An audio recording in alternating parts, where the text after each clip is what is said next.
pessoal que tá assistindo entender essa pirâmide, porque assim, tem gente que, por exemplo, que engorda comendo comida limpa. Que por mais que seja comida limpa, a quantidade tá em excesso. Então ali...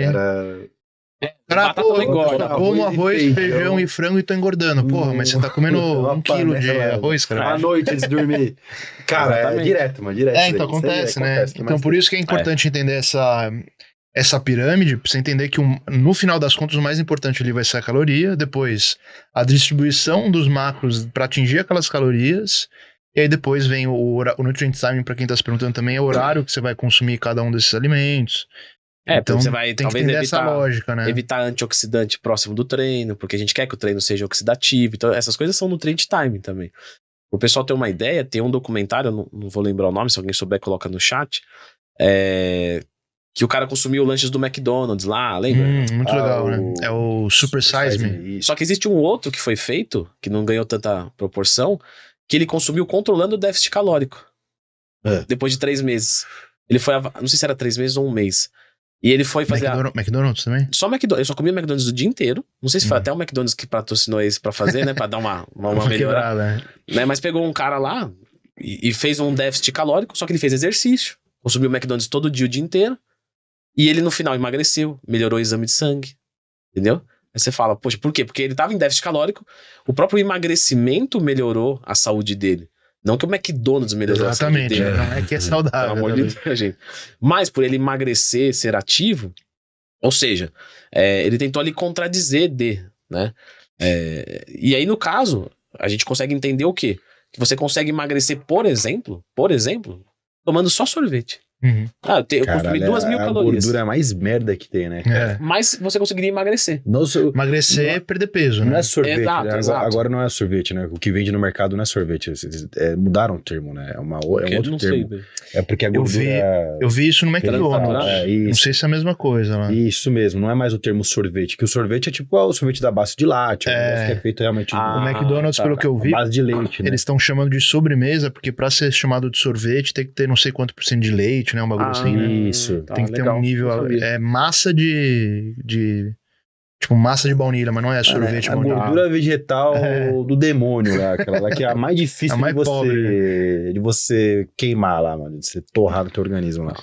Eu não vi... Desculpa, eu não vi esse documentário, mas eu vi um youtuber gringo que fez isso. Ele falou, o título do vídeo é Comendo Hambúrguer Todos os Dias numa dieta. E ele ficou seco, abdômen trincado, comendo hambúrguer. Pode ser que seja esse. Eu não sei se era nível documentário, era tipo um videozinho do YouTube. Eu vi um que o tipo Super Size Meat, mas com os lanches do Starbucks. Nossa, mano. Aí ficou zoado. Ficou ruim também? Nossa, zoadão, mano. Starbucks também é foda. Starbucks ou... lanche de Starbucks, a comida de Starbucks, aqueles lanchinhos de Starbucks. Você viu de um cara que ele sofreu um acidente aéreo e ele caiu na Mata Atlântica? Gordura hidrogenada, né? Gordura hidrogenada. O cara na Mata Atlântica? Ele sofreu um acidente aéreo, né? Enfim, caiu a aeronave dele na Mata Atlântica e ele tava lá com um pouco de Coca-Cola, algumas coisas assim. Ele falou, e por sorte não era zero. Exatamente. E ele ficou, eu acho, se não me engano, uns 20 ou 30 dias perdido, sem comida, sem água, no meio da mata, e acharam ele conta a história, muito legal o testemunho dele. E ali dá pra gente entender, por exemplo, ele ficou meio que à base de Coca-Cola com açúcar. E ele perdeu, tipo, 20 quilos, assim. Então, assim, isso fica óbvio que o déficit calórico é o mais importante. Só que, logicamente, isso não é uma boa estratégia. É um exemplo meio extremo, mas dá pra entender. Não deve ter ficado tão bem na foto, né? Ele não ficou no shape tão ficou igual o Moraes, bonito, né? Não ficou... Com certeza perdeu massa muscular, com certeza tinha carência de tudo, né? Vitaminas, minerais, etc. Mas eu digo assim, só pra ilustrar que olha o tanto que a caloria é relevante. Ele ficou à base de Coca-Cola, ou seja, à base de açúcar puro e emagreceu. Deu exemplo Moraes aqui sem querer. Moraes come misto quente todo dia, né? Tipo, o Thiago Celi chá com bolacha de manhã. Aqui estamos falando de naturais, né? Vamos voltar pros naturais. Vamos voltar pros naturais. Tem um negocinho aí no meio, né? Então o déficit calórico e o superávit calórico é muito importante, desde que não seja exagerado, né? Porque tudo... o erro é o ectomorfo achar que não ganha gordura. Ele ganha gordura. Ele pode ser mais resistente, mas ele ganha. O erro é o endomorfo achar que não perde massa muscular. Ele perde. Mas agora eu vou fazer uma pergunta que a gente recebeu muito e tem muita gente que se identifica com isso, com certeza. Aquele cara que é magro, não ganha peso de jeito nenhum e que ele escuta de todo mundo come mais, come besteira, suja a dieta, senão você não vai bater caloria. E os old school adoram. Um pinduca, meu Deus do céu, não pode ir um lixo. Meu irmão, se eu fosse seu tamanho, eu comeria Burger King todo dia. Tem cara que tem essa filosofia, assim, né? A minha filosofia é diferente, né? Eu prefiro o quê? Né? Quando eu trabalho com um aluno assim... Que tem, né? Tem, não é difícil, com certeza. Tem uns caras que é ruim de engorda. Que coma limpo. Né? Qual que é a ideia? Vamos fazer uma dieta. Beleza. A dieta está sendo suficiente? Não tô dando conta de comer tudo. Então vamos fazer uma dieta que você dê conta de comer tudo. Por exemplo, vamos trocar o arroz integral pelo branco, para facilitar a digestão. Vamos trocar agora uma parte desse arroz branco por suco de uva integral. Então eu coloco um líquido para ajudar a descer um sólido que já é menor porque eu já fiz a troca. Poxa, isso é inteligente. Eu vou trocar, de repente assim, vou fazer uma refeição no meio da tarde, sei lá, batata e frango. Vamos fazer batata, que é gostoso comer só ela, e uma dose de whey para facilitar a digestão? Tá. Então assim, a gente vai tentando usar de artifícios para que a dieta fique limpa. E também fazer com que ele absorva isso daí, né? Sim, para não dar um monte de diarreia. Tem muita gente que tem um monte de diarreia o dia inteiro, não tá absorvendo muito bem. E aí, poxa, já tô fazendo, comecei numa dieta sólida, beleza. Fiz uma dieta sólida de fácil digestão, beleza. Fiz uma dieta sólida e de fácil digestão e um pouco líquida para ajudar, beleza. Não foi suficiente? Eu prefiro usar alguma coisa que abra o apetite. Uma buclina, um Cobavital, dá sono, dá, é meio ruim, mas assim, ainda é melhor do que você ir lá e meter um monte de hambúrguer. Agora, não teve jeito. O cara tá fazendo tudo isso e não consegue comer tudo ainda. Aí eu acho que é hora de sujar. Entendi.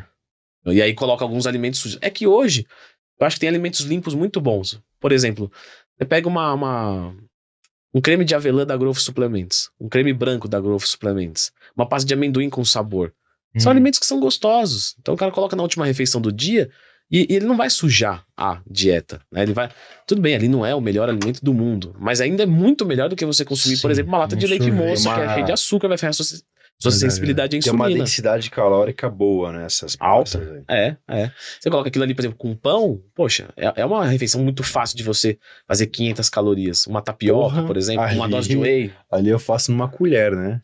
A minha colher eu faço 500 calorias fácil. Uma colher de sopa bem cheia ali, você vai ter tranquilamente 100, 200 calorias. Uma colher não é muito difícil de consumir. Foi o que você falou, é gostoso, né? Aí o cara você jogar um açaí também, super densidade super alta. Creme de avelã da Growth é foda, pessoal. Quem não comprou ainda Nossa, é bom demais, né, meu? Não é foda. Mas então, tem que ter maturidade. Tem que ter maturidade. Sabe que o recorde de venda deles, em termos desses que a gente tá falando, é o creme branco. O creme branco é mais bem aceito pelo público. Eu gosto mais do de avelã. O creme branco é como se fosse um chocolate branco ali. Leite moça da vida. Tipo isso. Um leite com... Antes até chamava leite condensado fit. Né? Mudou. Só que aí alguns críticos falaram assim, poxa, mas é fit, mas tem mais caloria do que o leite condensado, porque ele era a base de gordura, enquanto o leite condensado é a base de açúcar, principalmente. Só que assim, o que é um alimento fit? Quando surgiu isso, fui pesquisar, vamos buscar. Qual que é pra poder falar assim, você tá certo ou você tá errado. Fit, né? Não existe uma definição de alimento fit. A Organização Mundial da Saúde nunca falou que é um alimento fit. Então cada um entende o que quer. Né? Então assim, mas tem mais caloria. Sim, mas o fit nunca disse que é low de caloria, que é baixo de caloria. O alimento fit, ele vem como um alimento... Aí a gente pode buscar no significado da palavra fitness, que é uma coisa mais relacionada a um bem-estar com saúde. Então, ao invés de eu consumir, por exemplo, um leite condensado lotado de açúcar, que vai ferrar minha insulina, é melhor eu consumir, então, uma gordura que ela vai me dar muito mais saciedade, não vai mexer com a minha insulina. Então, assim, pode ter até um pouco... Era marginalmente maior a caloria, era pouco. Por exemplo, um era 100, outro era 110, 120. Só que é muito melhor você consumir uma coisa que não vai estragar a sua insulina e vai te dar saciedade, do que você consumir isso aqui que dali uma hora você tá com fome. Então, assim, ele ainda era. Mas aí, né, sabe como é que é o Fernando Eduardo? Não vamos brigar. Vamos trocar o nome. Mas creme branco, o produto é o mesmo. É mais fácil. Pra fit não tem, mas sabe que pra light tem uma definição. Light diet tem. Tem que ter uma porcentagem. Do original, né? Podemos dizer, do tradicional pro light tem que ter uma... Se não me engano, no mínimo 35% de calorias a menos